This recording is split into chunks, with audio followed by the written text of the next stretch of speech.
Maayong gabi kanatong tanan mga igsuon. Salamat na usab nga kita anya nasab sa atong pagtuon sa pulong sa Dios. Og welcome sa tanang mga listener nato o watcher nato, viewers nato. Salamat ako kaninyo nga naagyo nagpadayon mo diha sa pagsuporta niining programaha o pagpaminaw sa pulong sa Dios. Karong gabi una mga igsuon, muhatag ko og topic nga very familiar kanatong tanan. Kay tungod ani dinhi magsugod ang atong pag-ila sa Dios, pagkaila sa Dios o bisan pa sa atong kaluwasan. Mao kini ang atong uluhan, ang atong topic karong gabi una, ang bahin sa pulong sa Dios. Ang pangutana, bato o pulong sa Dios? Bato o pulong sa Dios? O kini atong makita sa atong teksto sa Matthew chapter 4 verse 4. Kini usa ka bahin sa pulong nga importante sa atong kinabuhi.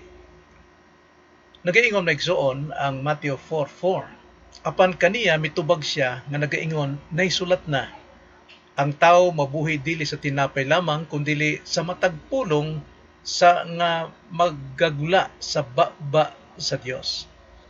Now kining bersikuloha, ang konteksto niini mao ang pagtintal ni Satanas kang Hesukristo human sa iyang pagpuasa 40 days and 40 nights. So kini ang atong Ginoo, nagyud sa iyang kahuyang kay tungod siya gigutom, nagyud ang iyang weak sa iyang physical condition. O kining si Satanas, iyang gitintal si Jesus niining panahona aron sa pagsupak sa kabubuton sa Amahan. Mao'y gusto ni Satanas nga supakon ang kabubuton sa Amahan. So, ang gibuhat sa atong Ginoo, bisan pa sa iyang pagtintal, gidala niya si Satanas ngadto gyud paingon sa pulong sa Dios. Naagyo nagsentro gyud ang Ginoo sa pulong sa Dios. Kay ang pagtuman sa pulong sa Dios labaw sa tanang pisikal nga tinapay niining kinabuhi, niining atong kahintang sa kalibutan. So ang pangutanon nato, unsa may anaa sa pulong sa Dios? Well, ang pulong sa Dios naagyod ang katagbawan sa kalag. Katagbawan sa kalag nga labaw pa nga makahatag katagbawan sa kinabuhi sa tao. Kay sumala sa Ecclesiastes chapter 3 verse 11 mga igsoon, saglit kog ngadto sa sandali sa Ecclesiastes 3:11 nagaingon ang pulong sa Dios.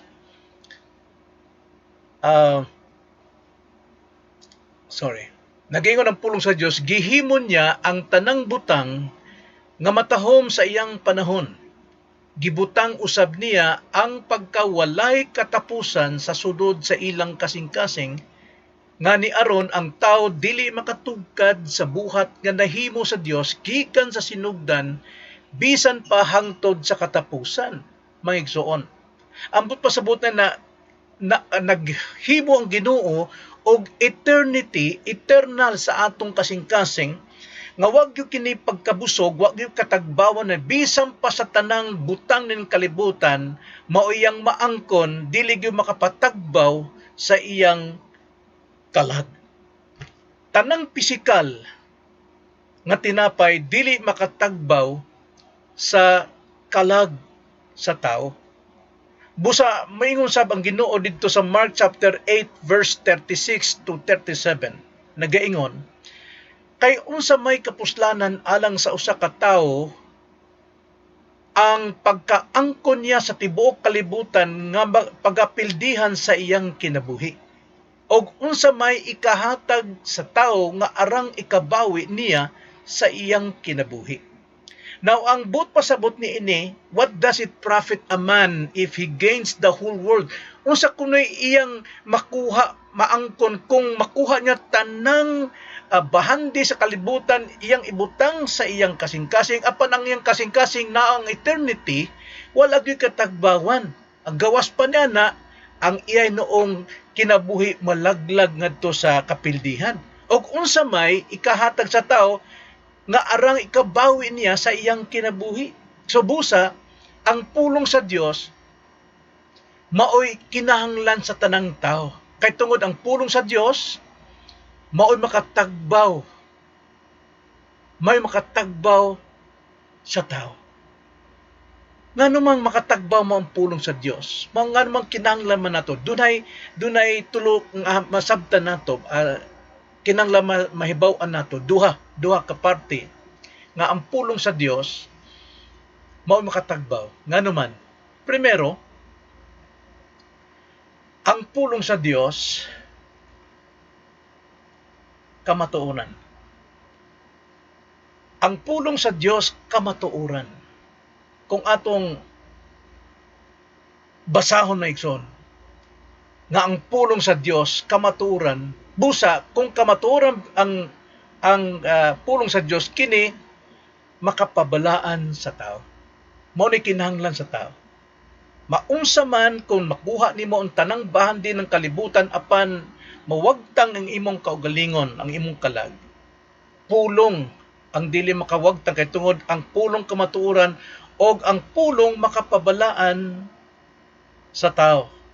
John 17:17 nagaingon na igsuon, balaan na sila pinaagis kamatuoran og ang imong pulong mao ang kamatuoran. Pulong sa Dios maoy makapabalaan. Kay tungod naa ang kamatuoran. Og ang kamatuoran maoy makapabalaan sa atong kinabuhi. Sumala pa sa John chapter 8 verse 31, mga igsuon, nagaingon diha nga ang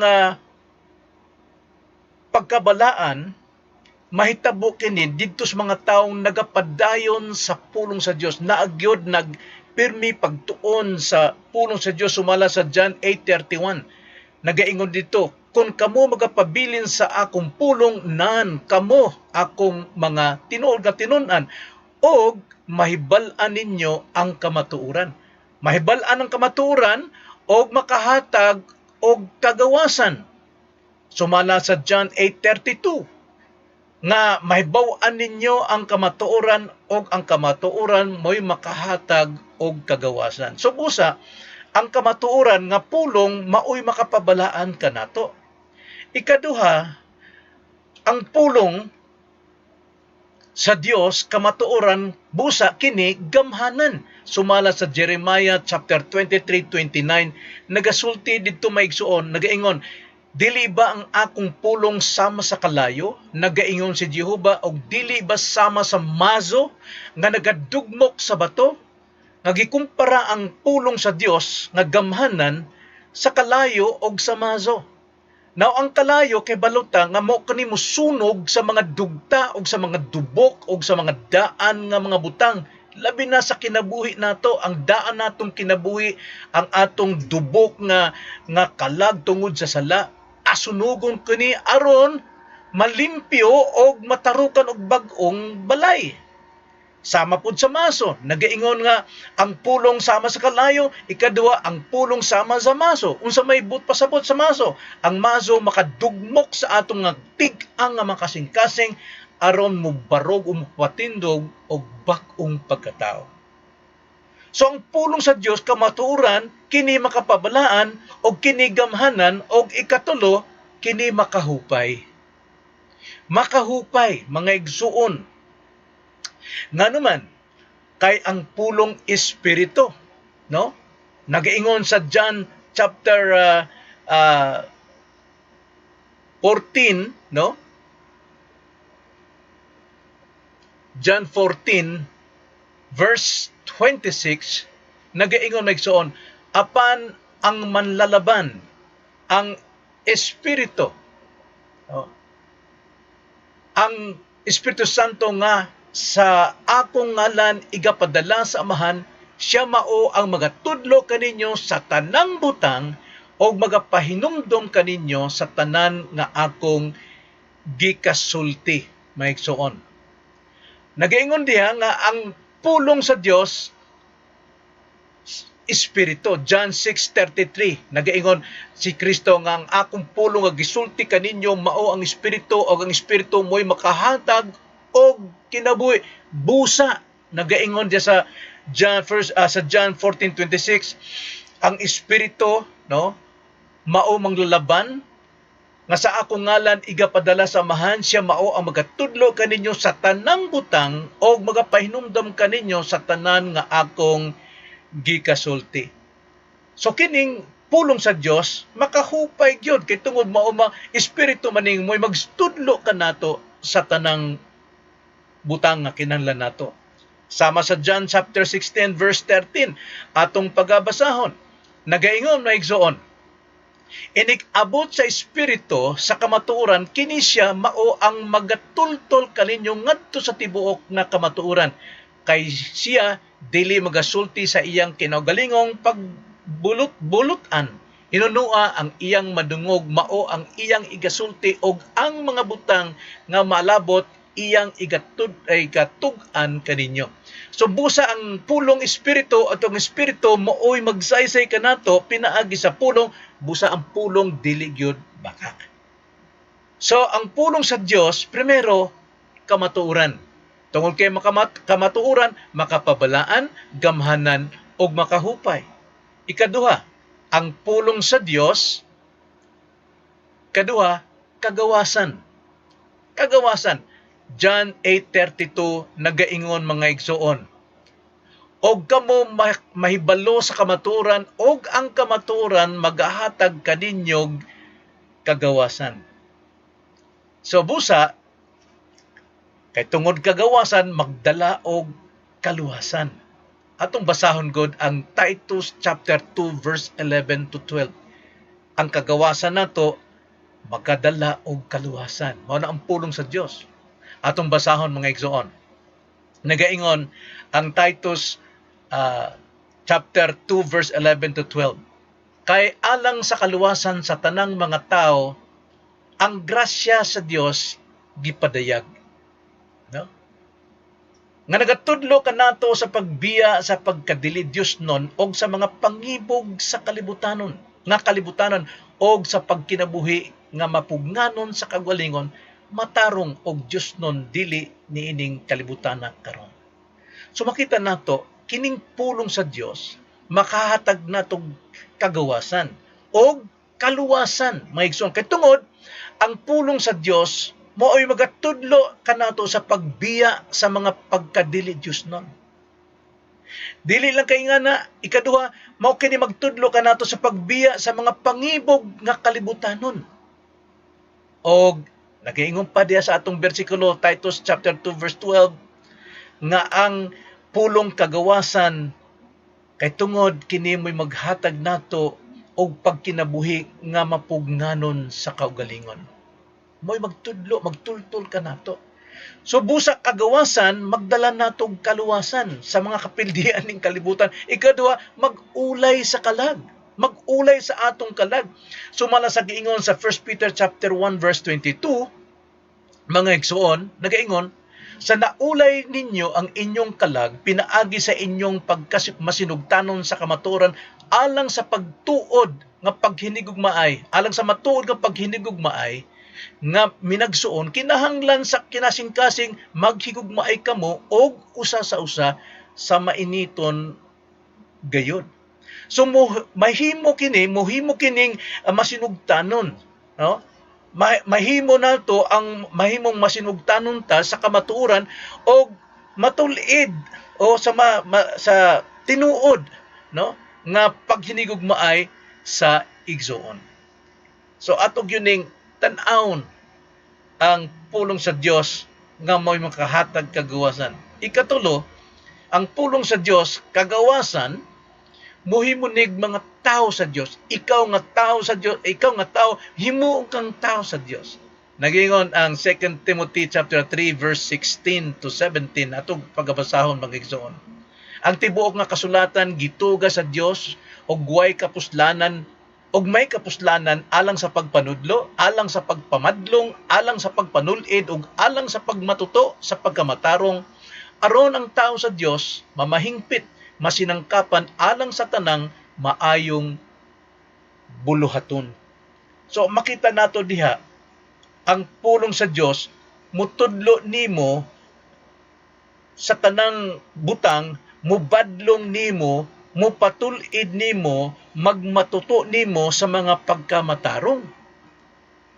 Dilin kay maura na, nag-ingon pa nga ang pulong sa Dios maoy magpahamtong kanimo sa verse 17. Magpahamtong nimo sa pagkamahingpit, sa pagkamasinangkapan, sa tanang maayong buhat. Efeso 2:10 nga kita gibuhat sa Dios alang sa maayong buhat nga iyang giandam alang kanato nga moy atong pagalakwan. So mao kini ang gahom sa pulong sa Dios. Unsa may imo? Bato o pulong sa Dios? So sa atong paghinapos mga igsuon, ang pagbuhat sa mga bato aron mahimong tinapay, klaro kaayo mga igsuon, usa ni kaklarong pagbalibad sa Dios o pagtuman o pagdawat sa pulong ni Satanas. Daghang tao gyud nga mobalibad sa pulong sa Dios kay ang gusto nila mao ang pagtuman sa pulong sa Yawa. Ano pangutana, unsa may imo, bato o pulong sa Dios? Ikatulo, atong panlimbasugan mga igsuon. Panlimbasugan nato unsa man ang pagpanginabuhi kadas pulong sa Dios. Kadas pulong nga mogawas sa baba sa Dios. Kanus aman na mahitabo diha sa pagpaminaw nato sa mga pagwali. Sulti gyud ang Dios. Magpaminaw gyud ta diha. So busa ikatulo, tinapay sa lamisa o physical tinapay, dili ni hatag og kalipay nga magpabilin sa tanan, no? Ang kalipay nini makadiyot lang. Apan ang pulong sa Dios makahatag kagawasan og kaluwasan, makahatag og walay katapusang katagbawan hangtod sa kangturan. So busa may igsuon, hinukto kini. Hamay mong gustong sundon ang bato o ang tinapay sa Dios. Magampo ta may igsuon.